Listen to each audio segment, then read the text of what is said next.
কয়েকটা বছরের ভিতরে কত বড় বড় আলেম হারিয়ে গেল, যাদের শূন্যতা আর পুরো হবে না। এই ময়দানে তাফসীর যাদেরকে দেখে শুনে আমরা এই ময়দানে নেমেছি, প্রিয় আল্লামা সহ, আল্লামা লুৎফুর রহমান সাহেব সহ কত বড় বড় আলেম এই ময়দান থেকে হারায় গেল। আহমদ শফি রহমতুল্লাহ আলাই, জুনায়েদ বাবুনগরী রহমতুল্লাহ আলাই, মুফতি ফজলুল হক আমিনী রহমতুল্লাহ আলাই, শাইখুল হাদিস আল্লামা আজিজুল হক রহমতুল্লাহ আলাই, অসংখ্য আলেম এই দুনিয়া থেকে বিদায় নিয়ে চলে গেছে। যাদের খতিব উবাইদুল হক সাহেব রহমতুল্লাহ আলাই চলে গেছে,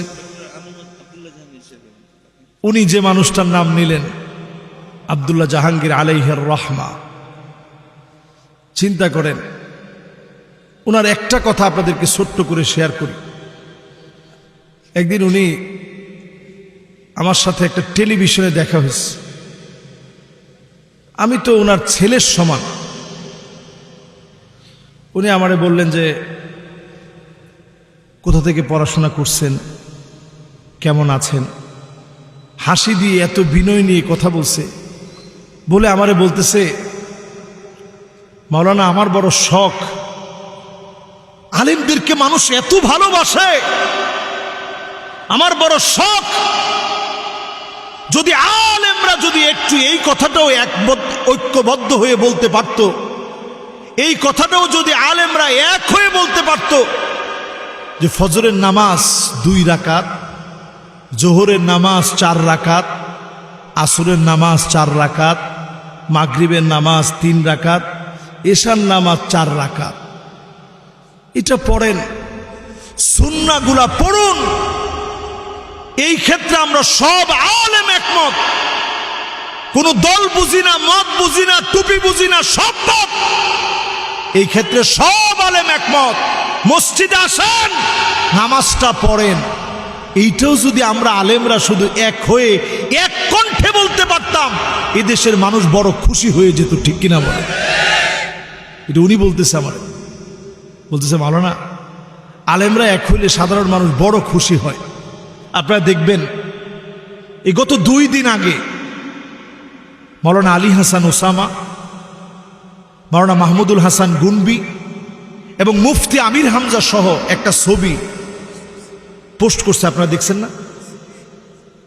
আদালতে গিয়ে সেখানে হাজিরা দিতে গিয়ে একসাথে দেখা হয়েছে।